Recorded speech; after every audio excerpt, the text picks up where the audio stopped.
Hello friends, welcome back to education at your home. और आज हम डिस्कस करेंगे क्लास 9th एनसीईआरटी की एक्सरसाइज 1.2। तो इस एक्सरसाइज में क्वेश्चंस हैं हमारे पास 4 क्वेश्चंस, बट जो इसका 4th क्वेश्चन है वो है एक एक्टिविटी बेस्ड क्वेश्चंस। तो हम उस क्वेश्चन को इस वीडियो में इंक्लूड नहीं करेंगे, हम करेंगे first, second and third question को यहाँ पे डिस्कस। तो चलते हैं सीधे एक्सरसाइज की तरफ। तो अभी हमारे पास है एक्सरसाइज 1.2 और इसका जो फर्स्ट क्वेश्चन है वो क्या कह रहा है, state whether the following statements are true और फॉल्स, जस्टिफाई योर आंसर्स। और इसमें 3 पार्ट्स हैं हमारे पास। ओके, तो अभी ये ट्रू फॉल्स वाला क्वेश्चन है और इसमें हमारे पास 3 पार्ट्स हैं। तो उसके फर्स्ट पार्ट की तरफ चलते हैं। Every irrational number is a real number. अभी देखो, मैंने जो बताया था शुरुआत में ही, जब 8th क्लास के आपने देखा होगा, 8th क्लास की एक वीडियो है, मैंने उसमें रेशनल, इर्रेशनल और नंबर सिस्टम पूरा डिस्कस किया है। और तुम 9th क्लास की एक्सरसाइज 1.1 में भी आप देख सकते हो। बेसिक कॉन्सेप्ट में मैंने ये सारे बता रखा है, ये क्लियर कर रखा है ये चीज कि रेशनल और इर्रेशनल, हम दोनों नंबर्स का अगर हम ग्रुप बनाएं तो वो कौन से नंबर्स के अंडर में आते हैं, वो सारे मिलकर क्या बनते हैं, रियल नंबर्स बनाते हैं। ठीक है, तो this means irrational numbers also count into the real numbers. This means this is true. Okay, अब नेक्स्ट पार्ट है। तो अभी इसका सेकंड पार्ट है। Every point on the number line is of the form root M where M is a natural number. अभी देखो, इसने बोला है क्या हम जितने भी नंबर लाइन पे पॉइंट्स होते हैं उन्हें रूट एम के फॉर्म में लिख सकते हैं where M is a natural number. तो अभी हम यहाँ देख सकते हैं कि अगर रूट में हम कोई भी नंबर लगाएं तो वो नेगेटिव नंबर्स नहीं हो सकते, है ना, क्योंकि नेगेटिव नंबर अगर होगा तो वो नॉन रियल नंबर हो जाएगा। तो इसलिए ये क्या हो जाएगा, हमारा फॉल्स हो जाएगा इसका answer. Now we have third part और इसमें क्या कह रहा है, every real number is an irrational number. ये तो देखो, पढ़ने से समझ में आ रहा है इट इज फॉल्स, क्योंकि हम हर एक रियल नंबर को इर्रेशनल नंबर नहीं कह सकते हैं। कुछ इर्रेशनल नंबर्स होते हैं जो रियल नंबर्स में काउंट होते हैं। ओके, बट हर एक रियल नंबर नहीं होता है इर्रेशनल नंबर। क्योंकि अगर मैं बात करूं 4 is a real number, but क्या 4 एक इर्रेशनल नंबर भी है? नहीं है। तो जब भी ऐसा क्वेश्चन आता है, कोई भी एक एग्जांपल ऐसा लेके देख लिया करो जो कि इस कंडीशन में सेटिस्फाई हो रहा हो या नहीं हो रहा हो। अगर नहीं हो रहा है तो सीधे फॉल्स लिखो। ठीक है, तो इसमें अगर हम एग्जांपल लेते हैं 4 या 5, तो ये सारे क्या है, रेशनल नंबर्स हैं। तो ये बोल रहा है हर एक रियल नंबर इर्रेशनल होता है क्या? नहीं होता हर एक नंबर। ठीक है, तो इसलिए हो जाएगा फॉल्स। बढ़ते हैं सेकंड क्वेश्चन की तरफ। Now we have second question, and according to second question, are the square root of all positive integers irrational? If not, give an example of square root of a number that is a rational number. Okay, तो आते हैं इसके solution की तरफ। अभी हम बात करें इसके सॉल्यूशन की, तो देखो हमें एक चीज समझनी पड़ेगी। हमने इर्रेशनल नंबर्स कौन से बोले थे? इर्रेशनल नंबर मैंने बताया था कि जितने भी रूट के अंदर नंबर्स होते हैं, root 2, root 3, root 5, root 7, root 6। But मैं यहाँ पे, आपको समझ में आ रहा होगा कि मैं यहाँ पे रूट 25 नहीं लिख सकता। ठीक है, रूट 25 क्या हो जाएगा, 5, जो कि एक रेशनल नंबर होता है। तो रूट के अंदर वो सारे नंबर्स जो कि किसी ना किसी के परफेक्ट स्क्वायर्स होते हैं, तो वो क्या होते हैं, वो हमारे सिर्फ कौन से होते हैं, वो रेशनल नंबर्स होते हैं। बाकी सारे कौन से होंगे, इर्रेशनल नंबर्स होंगे। तो ये बोल रहा है कि कुछ एग्जांपल्स देके दिखाओ, अगर हर एक नंबर, हर एक इंटीजर्स रूट में इर्रेशनल नहीं होते हैं तो कुछ ऐसे एग्जांपल लिखो। तो बहुत सारे एग्जांपल लिख सकते हैं, रूट 25, रूट 4, रूट 9, वो सारे रूट में नंबर्स लिख सकते हो जो किसी ना किसी का परफेक्ट स्क्वायर होगा। आई होप कि ये क्वेश्चन भी आपको समझ में आया होगा। बढ़ते हैं हम इसके नेक्स्ट क्वेश्चन की तरफ। Now we have question number 3 and according to question number 3, show how root 5 can be represented on the number line. अभी देखो, ये जो क्वेश्चन है ये इस एक्सरसाइज में से मोस्ट इंपॉर्टेंट क्वेश्चन आप कह सकते हो, और एग्जाम पॉइंट ऑफ व्यू से भी ये बहुत ज्यादा इंपॉर्टेंट है। अगर मैं कहूंगा कि इस एक्सरसाइज में से कोई क्वेश्चन आपको करना चाहिए रिवीजन टाइम में, तो ये क्वेश्चन को जरूर करना चाहिए आपको। ये हाफ ईयरली या फिर आपको नेक्स्ट एग्जाम जो भी होगा आपका फर्स्ट यूनिट टेस्ट, उसमें आपको ये 80% 90% चांसेस हैं कि ये क्वेश्चन आपको मिल जाएगा। ठीक है, अब चलते हैं इसके सॉल्यूशन की तरफ। तो अभी इस क्वेश्चन के सॉल्यूशन के लिए हमारे पास जरूरत होगी एक कंपास की, और कंपास में आप एक फिटेड पेंसिल लोगे। मैंने यहाँ पे पेन फिट किया है ताकि आपको, मैं जो भी कट लगाऊं, जो भी आर्क बनाऊं, वो आपको क्लियरली दिखाई दे। अगर मैं पेंसिल से कट लगाता तो इसमें शायद आपको दिखाई नहीं देता, तो मैंने इसलिए इसमें एक पेन फिट किया है। आपको पेंसिल ही फिट करनी है। ओके, और दूसरी हमें जो जरूरत होगी वो होगा स्केल की। तो चलते हैं इसके सॉल्यूशन की तरफ, करना शुरू करते हैं। तो अभी मैंने यहाँ पे एक नंबर लाइन बना ली है जिसमें मैंने कुछ नंबर्स लिख लिए हैं, 0, 1, 2, 3, 4। तो अब इस नंबर लाइन के ऊपर मैं रिप्रेजेंट करके दिखाऊंगा रूट 2, रूट 3, रूट 4 और रूट 5। देखो, हमें क्वेश्चन में तो हमें √5 रिप्रेजेंट करना है, बट √5 रिप्रेजेंट करने के लिए मैं √2 से स्टार्टिंग करनी पड़ेगी हमें, और √5 तक हम जाएंगे। ऐसे हम √7 भी बना सकते हैं, √8, √9 काफी सारे हम नंबर्स बना सकते हैं, बट स्टार्टिंग करनी पड़ेगी हमें √2 से।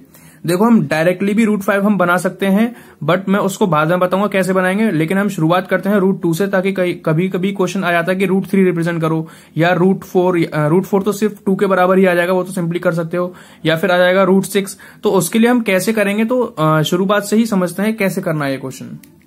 तो हमारे पास जो फर्स्ट स्टेप होगा वो क्या होगा कि देखो यहां से 0 से 1, तो 1 ये जो पॉइंट है हमारा फर्स्ट पॉइंट है, इसके ऊपर हमें ड्रॉ करना होगा एक 90 डिग्री का एंगल। 90 डिग्री का एंगल ड्रॉ करने के लिए सबसे पहले हमें क्या करना होगा कि यहाँ पे हमें एक आर्क लगानी होगी। तो बनाते हैं उसका 90 डिग्री का एंगल। उसके लिए क्या करेंगे,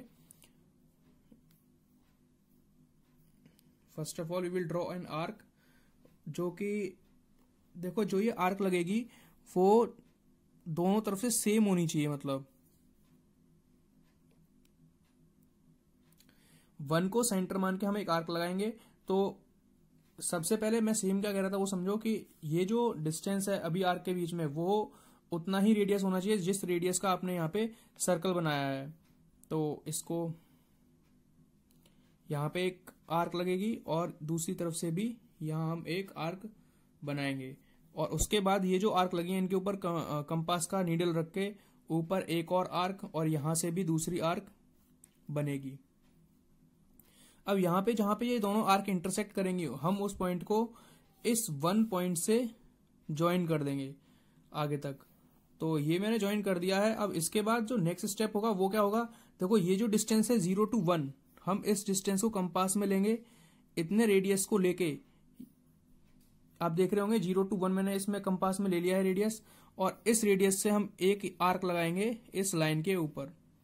अब ये जो आर्क मैंने ड्रॉ किया है, उस आर्क को जो ये पॉइंट मिला है, इस पॉइंट से मैं ज्वाइन करूंगा इस 0 को। क्लियर है? तो यहां से जब मैंने ये पॉइंट जो ड्रॉ करा है यहां से लेके यहां तक, ये डिस्टेंस कितना हो जाएगा, ये डिस्टेंस हो जाएगा मेरा √2। मैं इसका रीजन बताता हूं ये √2 क्यों हुआ, क्योंकि देखो ये 1 यूनिट है और ये भी मैंने 1 यूनिट यहाँ पे अपने तरफ से आर्क लगाया था 1 यूनिट का, इसी के बराबर डिस्टेंस लेके, है ना। तो अब देखो ये एक 90 डिग्री का भी एंगल मैंने बनाया था, तो ये एक राइट एंगल ट्राइंगल है, और राइट एंगल ट्राइंगल में हम पाइथागोरस थ्योरम लगा सकते हैं। तो हम थोड़ी देर के लिए इसको बेस मान लेते हैं, और ये क्या हो जाएगा, परपेंडिकुलर। तो देखो परपेंडिकुलर का स्क्वायर प्लस बेस का square is equal to hypotenuse का स्क्वायर होना चाहिए। अब जब ये हाइपोटेनस का स्क्वायर के बराबर है, ये भी हमारा कितना है 1, और ये भी ये हो जाएगा 1 का square is equal to hypotenuse का स्क्वायर होना चाहिए। तो ये कितना हो जाएगा 1 + 1 2। तो h की वैल्यू कितनी आ जाएगी, √2, क्योंकि यहाँ स्क्वायर है, स्क्वायर जब हटेगा तो यहाँ कितना लग जाएगा, रूट लग जाएगा। तो देखो h की वैल्यू हमारे √2 आ गई। तो यहाँ पे हाइपोटेनस का काम क्या कर रहा है, ये वाला डिस्टेंस ये कितना हो जाएगा √2। हमें √2 रिप्रेजेंट करना था नंबर लाइन के ऊपर, तो अभी √2 डिस्टेंस तो आ गया, बट ये नंबर लाइन के ऊपर नहीं है। तो हम इसी डिस्टेंस को एग्जैक्टली हम इसी डिस्टेंस को क्या करेंगे, मेजर करेंगे, और उसका ही हम कट लगाएंगे इस नंबर लाइन के ऊपर। देखो आप देख रहे होंगे मैंने एक सर्कल सा बना दिया है यहाँ पे, सर्कल टाइप, और ये कट कहाँ आ रहा है, नंबर लाइन के ऊपर। तो ये नंबर लाइन के ऊपर जहां पे भी ये आर्क इंटरसेक्ट करेगी, तो वो कितना हो जाएगा, वो पॉइंट हमारे पास हो जाएगा वो कितना, √2। आई होप कि ये आपको क्लियर होगा कि हम √2 कैसे रिप्रेजेंट कर सकते हैं नंबर लाइन के ऊपर। अब नेक्स्ट स्टेप जो होगा वो हम √3 कैसे रिप्रेजेंट करेंगे।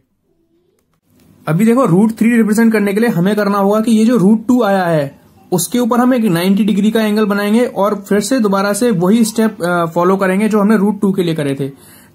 तो अभी मैंने जहां पे √2 बनाया था उसके ऊपर मैंने एक 90 डिग्री एंगल ड्रॉ कर दिया है। पहले वाली स्टेप रिपीट करेंगे हम दोबारा से, जो हमने यहाँ पे किया था वही हम यहाँ पे करेंगे, √2 के ऊपर। याद रखना 2 के ऊपर नहीं, √2 के ऊपर करेंगे ये चीज, ठीक है।